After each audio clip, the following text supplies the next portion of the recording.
if somebody suddenly decided that they were going to follow Sai Baba or Michael Avedon or any of the avatars back in the 1960s and early 70s, who got rich? Who was the recipient of all their prior wealth? So immediately I had to think about that in terms of somebody that would dirty themselves if they're handsome, give their wealth away, because that would seem like a price that you must pay. And there's no price that I hear in Stoicism. What I'm hearing is No, you're already okay where you are. Now, what you want to do is you want to learn from there, standing on top. It's like, John Wooden used to say, it's what you learn after you know everything that really matters.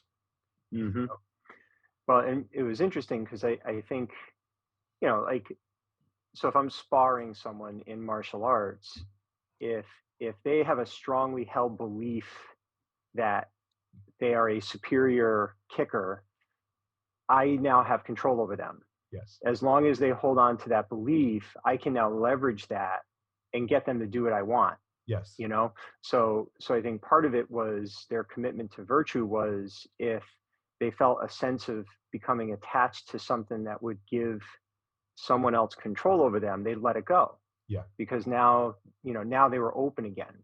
And often they weren't all poor. Many were born into wealth and wealthy their entire lives. It But if that didn't influence them in a way that deviated from the principles of life they were practicing, it didn't matter. So it only mattered if it was influencing them in a way where they were now making less than quote unquote virtuous decisions because of it, you know? And they Compared to also, life. any I love change that. in circumstance didn't matter, Right. and it didn't mean that they weren't upset or they didn't feel pain. They weren't emotionless. They're very passionate, but they also didn't allow that to influence their actions and responses, from my understanding, you know. It's just like this really, really tricky place, right? Where are you buckling to peer pressure and showing off that you can be like them by doing what they're doing, Mhm. declaring off of wealth and that sort of thing. Not unusual these days for wealthy kids to go to a, liberal college and change their entire whatever they are, who they are, for Mhm. God's sake. And they're in many cases um, lost souls, in my opinion.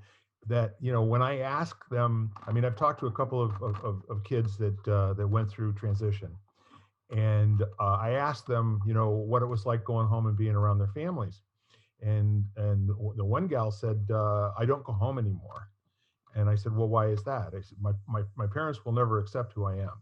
And I said, well, who is it that you are that they cannot accept? Mm. And she was silent. She looked at me and she said, it's my appearance. I said, I don't believe that's true. And I think you probably ought to have a conversation with your family. You should probably talk to your mom and your dad. Ask them what they want for you, no matter what you look like. Allow where you are in this moment to be a stepping off point to create this whole new relationship with your family and yourself.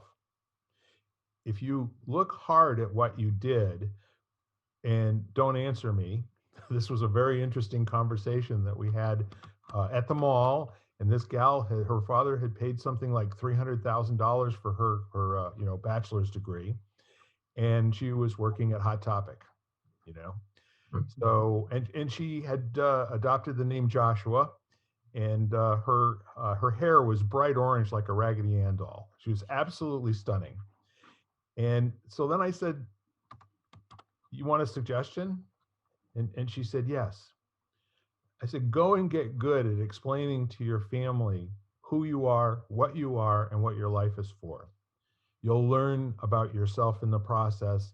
They will learn to trust you because you don't have all the answers." So advice was called from me, just by being in that situation. And, she just looked at me and said, "Thank you. I haven't Mm. talked to my dad in 2 years." Wow. I said, "You going to call him?" Because I'm a pain in the ass that way. And she looked at me and she kind of looked sheepish and she said, "Yeah, it makes a lot of sense to me. I'm not doing this to hurt anybody. I'm doing this because I think it's the next step in my journey." So that was really cool. And I'm glad I got this story to get today, because I'm going to be a guest speaker on a podcast tomorrow morning, uh, and the whole idea is to talk about the project of the hundred person project. Oh, yep. Yeah, and what moved me to want to do that is like, I don't see groups of people. I really don't, guys. I see people that are beautiful in their difference. See people that what a boring world it would be if we all looked exactly the same. I have a lot of diversity in my family, which I love and I really embrace it.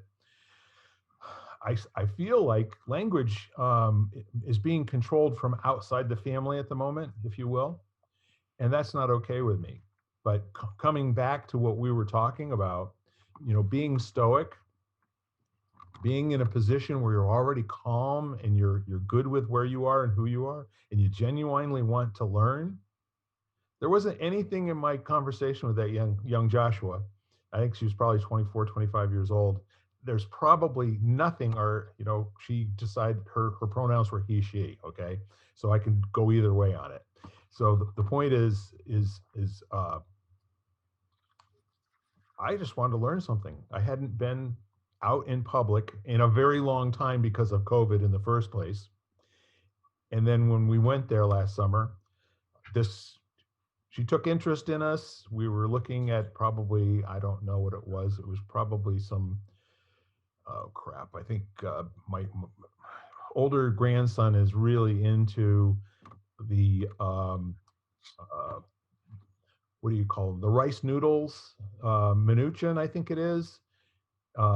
Everybody calls it, it's what every kid eats while they're going through college, because it's like 20 cents a pack and it fills your stomach. Like Ramen. ramen noodles. Ramen noodles, Minuchin, yeah. So yeah, so there was a bag that had looked like a box of ramen noodles, and Jack fell in love with it, and she came over and gave us a hand. But the point is, I think, if all of us can go into conversations with always with curiosity and always with respect, humility, and love, maybe something good can come of it. And that's the point Yeah. of my story, if there is one. Yeah, and and that aligns with that quote, which was really just, you got to be able to let go of what you hold to be true enough Yeah. to create a little bit of space for someone else's truth. And if you're addicted to confirmation bias and you live in these echo chambers, and your position is one of being right as opposed to discovery, you know where's the opportunity for evolution or growth? you know I think this past COVID situation has made us all look a lot deeper into things and open our. I know for me personally, I've opened my eyes a lot to the beauty of diversity, like you talked about, Bill. And I don't think I saw it that way before. And it's that in itself was a hard lesson to realize that I wasn't looking at it that way. Yeah. Mm. If I can, I'm going to tell you another little story. Um, I hear people talking about being, the term colorblind, and how it's impossible to be colorblind. Well, I want you to know that I went through a physical experience of being able to experience color newly twice in my life, both as a young child and then going through a period of time of growing cataracts, into my 60s. And as a result of going into having my corneas and lenses replaced, when I came out with my first eye, was my left eye, I got to see orange and blue and green and red so vividly. So Mm. I would say, before I took, it's like the metaphor for me would be, wiping away the blindness that comes with, years and years and years of experience, to all of a sudden having this fresh new way to see the world. Colorblind, what the hell is that? That's when you don't notice what should be noticed, in my opinion. Right. When you don't appreciate it, and all of a sudden it was one of the most moving things. Jumping out of an airplane was very moving, to the point where I had no thought in my mind whatsoever for one full minute. And if you've ever gone skydiving, you know what I'm talking about. And the other one was my wife driving me home from that first cataract surgery, and the yield signs and the